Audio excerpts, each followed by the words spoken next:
Your presentation is amateur, Fiona announced, her voice cutting through the conference room. The growth projections are unrealistic, and these customer profiles are vague at best. She pressed delete on my laptop, erasing my presentation file as 18 colleagues watched. Start from scratch. We'll reschedule for next week. I stood paralyzed at the front of the room, watching a year of meticulous work vanish from the projector screen. My throat constricted as I felt every gaze boring into me. Today marked my 4th work anniversary, the day I was supposed to finally receive recognition for transforming our client acquisition rate from dismal to industry-leading. I have backup files, I managed to say. Files aren't the issue, Mira, Fiona replied, brushing invisible lint from her blazer. It's your analytical framework that's fundamentally flawed. The executive team deserves more sophisticated insights. The projector's harsh light illuminated her satisfied expression, one I recognized all too well. However, she had reviewed this exact presentation yesterday and called it exceptional work. This wasn't about quality. This was about ensuring I remained invisible. If you're wondering how I went from this soul-crushing moment to completely transforming my career, stay with me. Before I continue, I want to thank each of you for listening to my story. Your support through likes and comments has given me the courage to finally share what happened after that humiliating day. If you're new here, please subscribe to hear more authentic stories about overcoming workplace toxicity and reclaiming your power. My name is Dara Wells. 4 years ago, I joined Fiona's team as a market research specialist with a background in behavioral economics. I was 28, fresh from completing my doctorate, and convinced that understanding human decision-making was the key to revolutionary marketing strategies.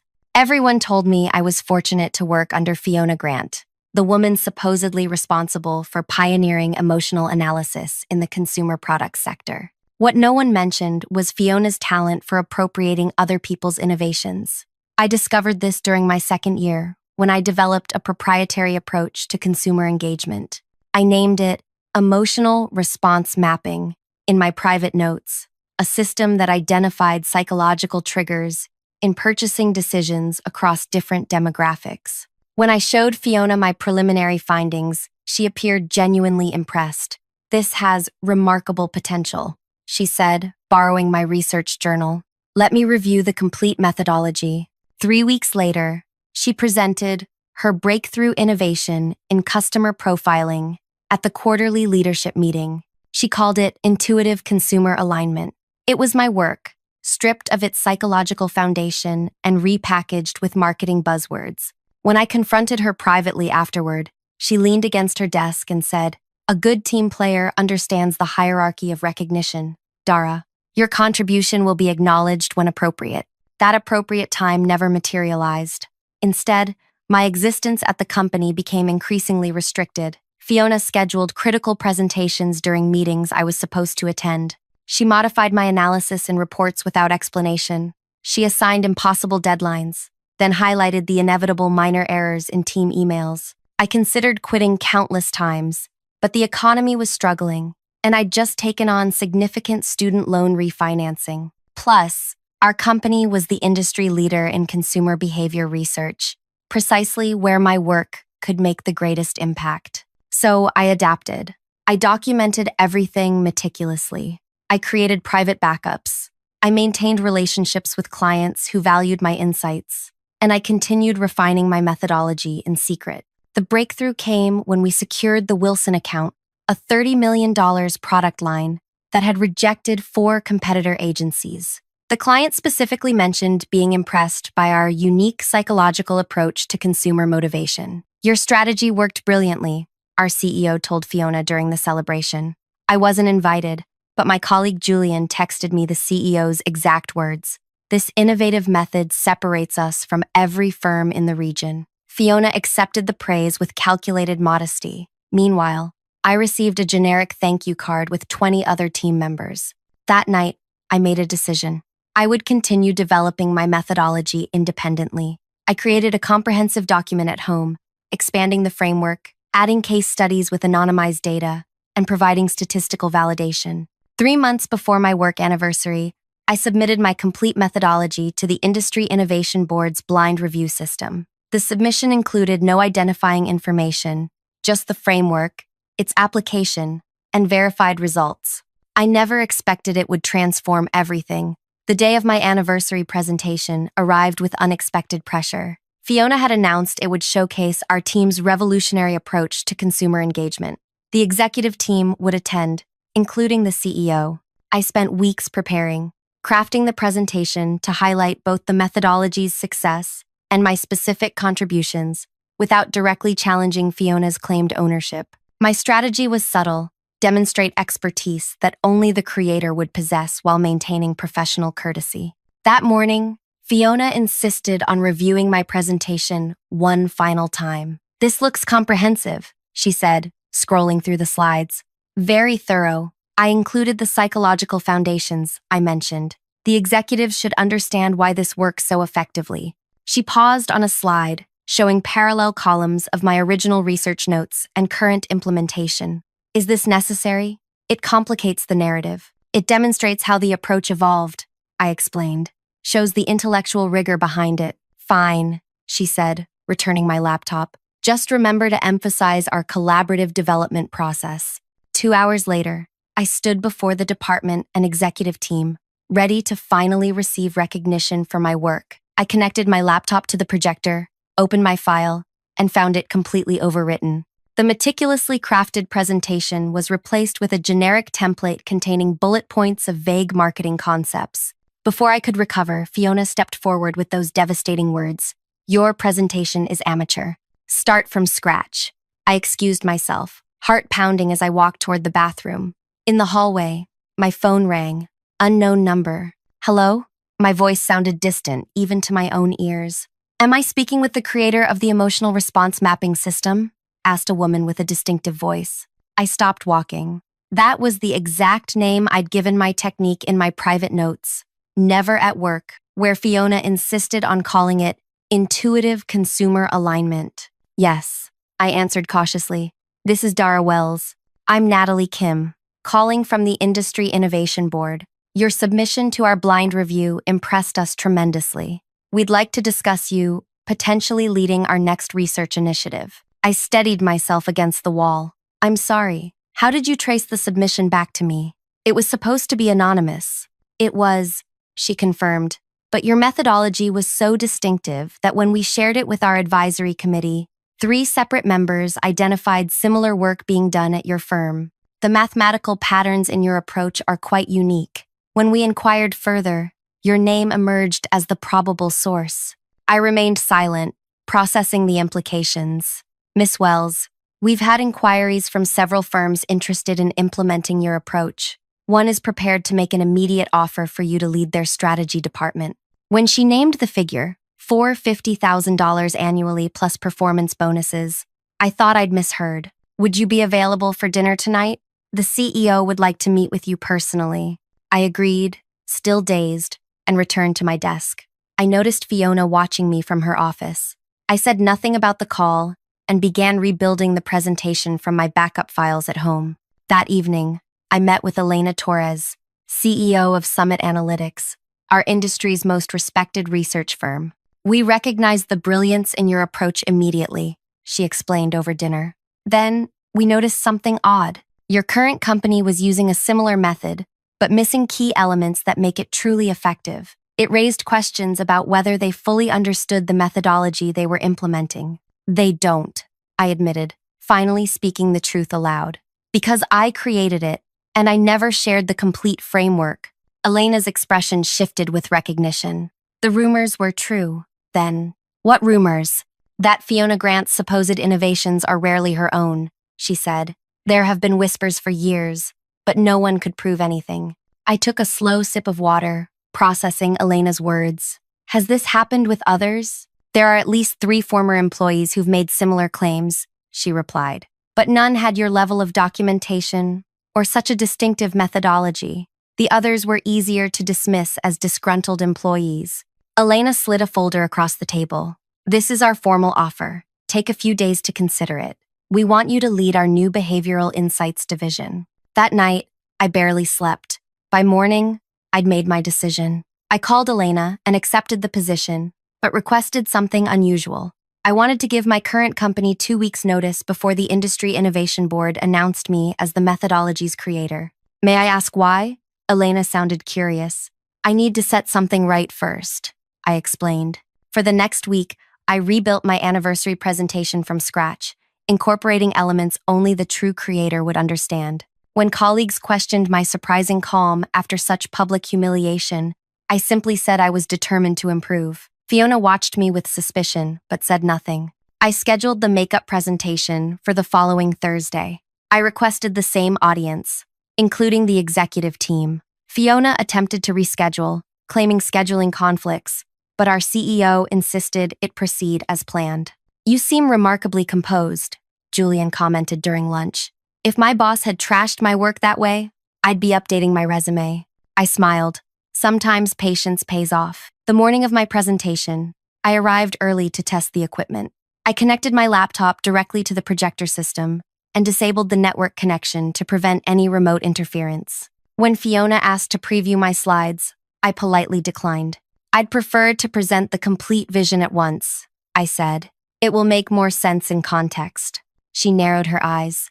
Remember who evaluates your performance, Dara. I remember everything, I replied. The conference room filled with department heads, analysts, and executive leadership.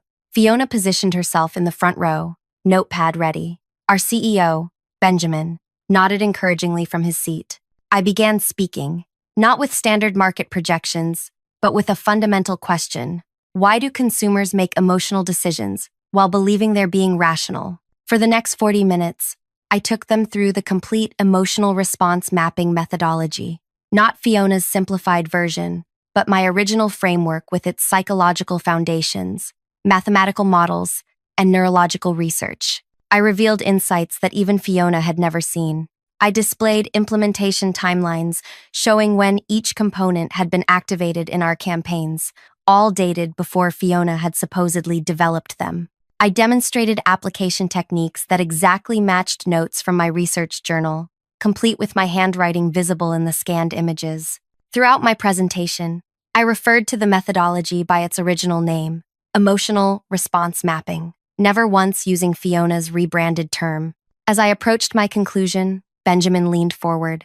This is fascinating, Dara, but I'm confused. This contradicts what we've been told about our strategy development. Who actually created this approach? Before Fiona could interject, I clicked to a new slide, showing the methodology's evolution, including elements that only its creator would know. I highlighted subtle patterns I'd embedded in every campaign for 4 years. What you're seeing is the complete emotional response mapping system, I explained. I developed it after noticing consistent patterns in how consumers form emotional connections with brands. Fiona stood abruptly. This is absurd. We've been using intuitive consumer alignment, which I developed too. Interesting, I replied calmly. Then you can explain the mathematical principle behind the third stage emotional trigger point? It's fundamental to why the Wilson campaign succeeded. The room went quiet. Fiona glanced around at expectant faces, then back at me. She couldn't answer because I'd never shared that part with her. Benjamin turned toward her. Fiona, did you create this methodology or not? Her hesitation was answer enough. I continued as if nothing had happened. The most exciting aspect of this framework is its adaptability across industries. It's not just effective for consumer products, but for any decision-making process involving emotional factors. After I finished, Benjamin asked several insightful questions, completely ignoring Fiona's attempts to interject. Other executives requested access to the complete methodology documentation. As the room cleared, Fiona gripped my arm. My office. Now. In her office, she closed the door forcefully. What exactly do you think you're doing? You've undermined my authority in front of the entire leadership team. I simply presented my work, I replied. The work you deleted last week. Your work? She laughed bitterly. You were hired to assist my department. Any intellectual property you develop belongs to me as department head. That's not actually how intellectual property works in our industry, I said, especially when the methodology was substantially developed before I joined the company. No one will believe that, she scoffed. I've been recognized for innovative consumer analysis for years. Have you? I took out my phone and showed her an email I'd received that morning. Her expression shifted as she read the Industry Innovation Board's formal recognition of me as the official creator of what they described as the most significant advancement in consumer psychology research of the decade. "You can't," she began.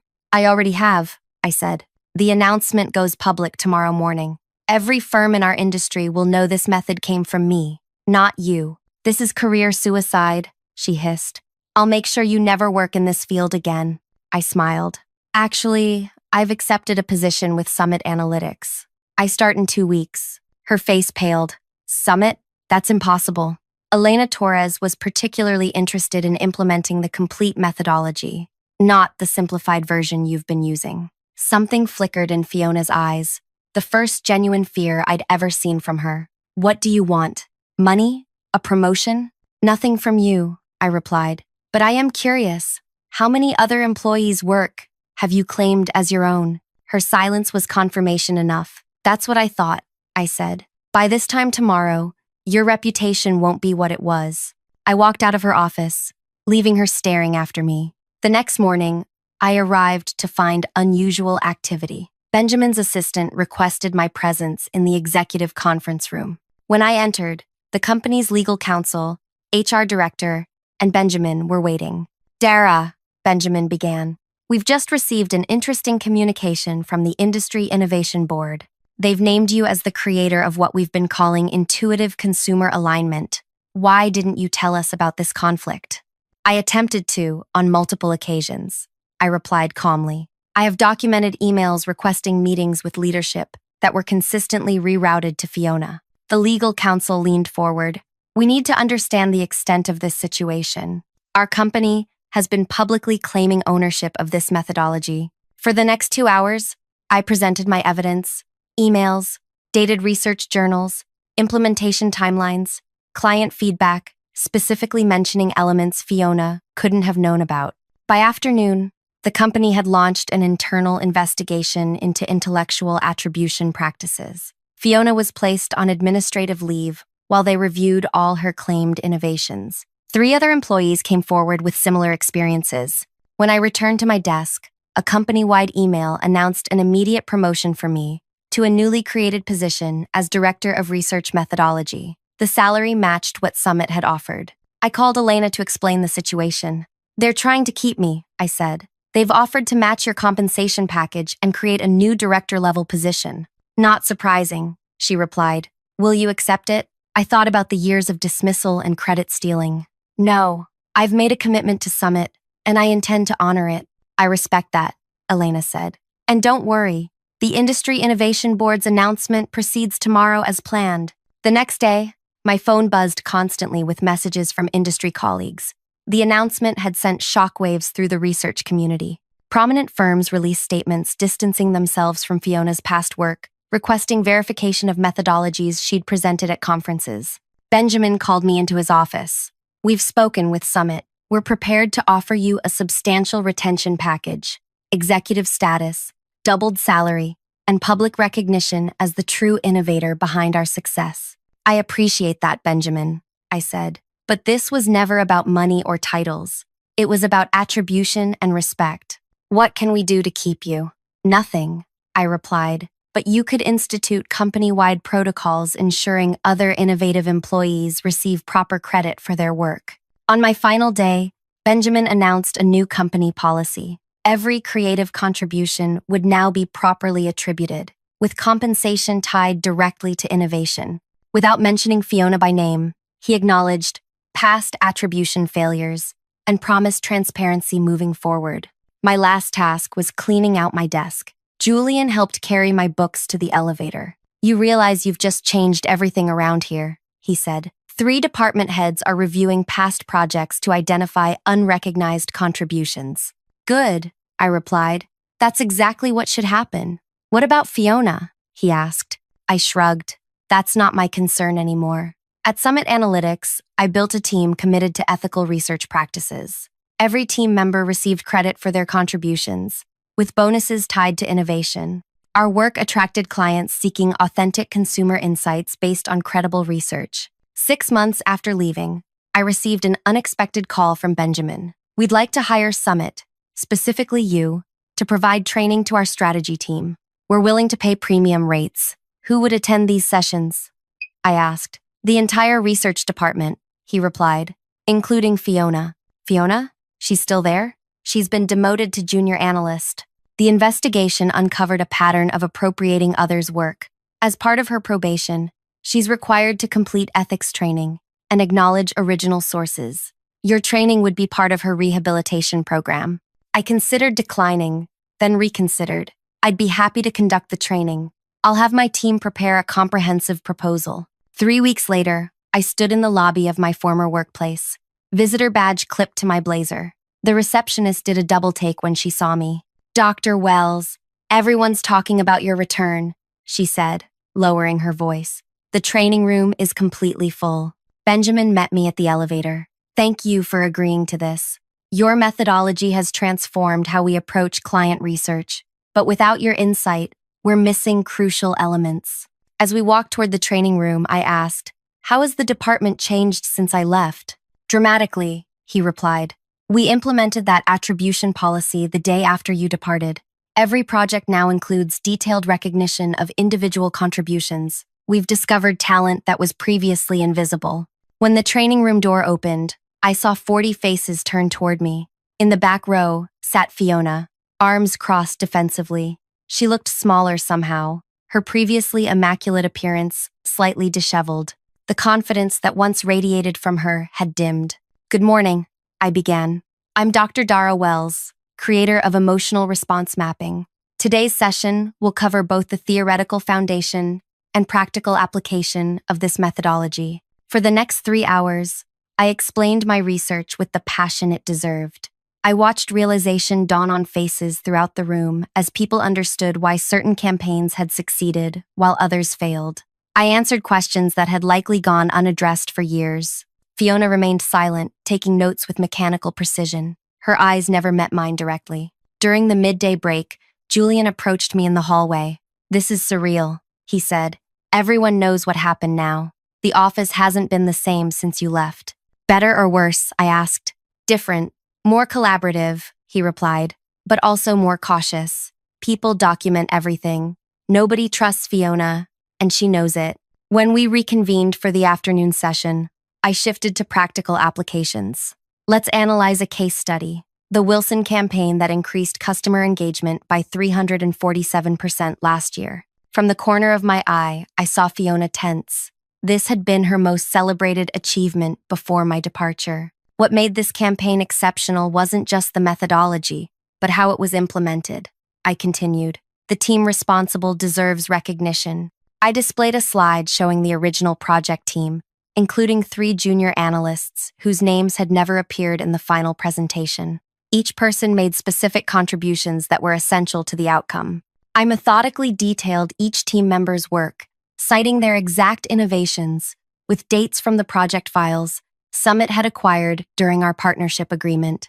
I never mentioned Fiona directly, but her absence from the creative contributions was conspicuous. During the group exercise portion, I circulated among the tables. When I reached Fiona's group, she was sitting silently while her colleagues discussed the worksheet. Any insights to share? I asked her group. A young analyst responded enthusiastically while Fiona stared at her notebook. When the group finished, I addressed Fiona directly. Do you have anything to add? She looked up, her expression unreadable. The methodology is more comprehensive than I understood, she said flatly. Understanding is the first step toward improvement, I replied. As the day concluded, Benjamin asked me to say a few words about my new position at Summit. I described our collaborative environment, where recognition flowed to the true innovators. We found that proper attribution doesn't just benefit individuals. It creates stronger methodologies, I explained. When people can openly build upon each other's ideas, without fear of having their work claimed by others, innovation accelerates exponentially. People applauded enthusiastically as the session ended. Several approached with business cards, quietly inquiring about opportunities at Summit. I noticed Fiona slipping out the side door, leaving her materials scattered on the table. Benjamin walked me to the lobby. That was exceptional, Dara. Would you consider conducting quarterly training sessions with us? I'd be happy to discuss a continuing education partnership, I agreed. As we shook hands, He hesitated. There's something else you should know. 3 major clients asked specifically to work with you after the Innovation Board announcement. We had to disclose that you'd left the company. What happened? 2 transferred their accounts to Summit immediately. The third gave us 6 months to demonstrate we could implement your methodology correctly. I nodded, unsurprised. And how is that going? We're struggling, he admitted, which is why these training sessions are vital for us. As I waited for my car, Fiona emerged from the elevator. She paused when she saw me, then approached with visible reluctance.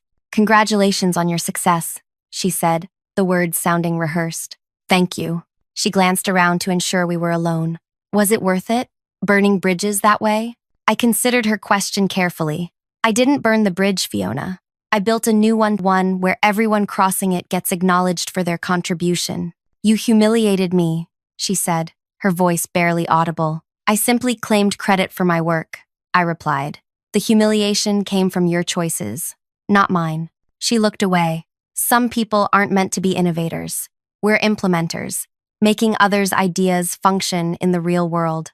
There's nothing wrong with implementation, I agreed. The problem comes from claiming implementation as innovation. My entire career was built on that distinction, she said with unexpected honesty. Then perhaps it's time to build a different career. My car arrived, ending our conversation. As I prepared to leave, Fiona said something that stopped me. I looked up your dissertation yesterday. The seeds of emotional response mapping were there 7 years ago. I should have recognized the connection. It was the closest to an apology I would ever receive from her. Recognition matters, I replied, then got into my car. Over the next year, Summit's implementation of my methodology attracted international attention. We expanded into European and Asian markets, where our attribution-focused culture resonated with emerging research firms. I spoke at industry conferences about both the methodology and the importance of proper recognition. My unexpected vindication triggered similar cases across the industry. 3 major research firms established anonymous reporting systems for employees to identify instances of idea appropriation without fear of retaliation. The Industry Innovation Board created a verification process for methodological claims, requiring documented evidence of development. They named this the Wells Protocol, after my case established the standard. 18 months after my departure, I received an invitation to speak at the Global Research Summit, the industry's most prestigious gathering. My presentation would close the conference, a spot typically reserved for established industry leaders. When I arrived at the summit, I discovered Fiona was also attending, not as a speaker but as an ordinary participant. During networking events, I noticed how others interacted with her, polite but distant, the professional equivalent of quarantine. On the final day, I delivered my presentation to a packed auditorium. I discussed not just my methodology, but its evolution, how proper attribution had allowed it to grow beyond what any single person could develop independently. Innovation thrives in environments where people receive recognition for their contributions, I explained. When we create cultures of acknowledgement rather than appropriation, everyone benefits, including organizations. During the Q&A session, a hand raised from the middle section. It was Fiona. The moderator, unaware of our history, called on her. Yes, question from the center section. Fiona stood. Your methodology has obviously proven successful across various applications. What advice would you give someone looking to ethically build upon your work, rather than simply implementing it as is? The room went quiet. Everyone familiar with our story waited for my response. That's an excellent question, I replied. I believe the most ethical approach is transparent collaboration. Contact the original creator, propose your enhancement, and suggest a partnership that recognizes both contributions. Most innovators welcome evolution of their ideas when the process respects intellectual lineage. Fiona nodded and sat down. Afterward, several people commented on the exchange, impressed by my professionalism.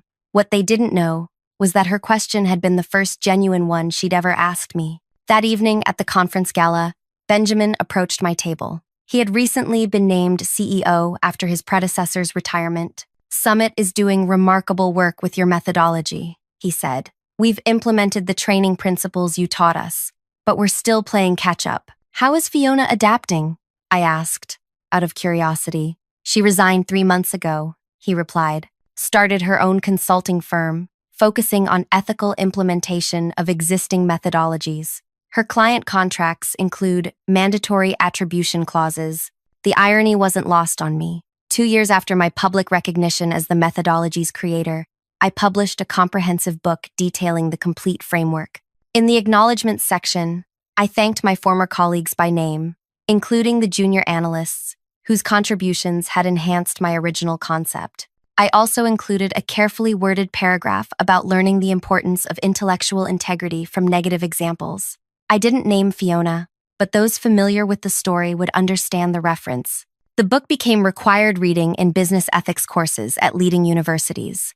I received invitations to speak about preventing intellectual appropriation in corporate environments. My story became a case study in reputation management seminars. Fiona's consulting practice grew modestly. She developed a specialty in helping organizations identify uncredited innovators within their ranks and establish proper attribution systems.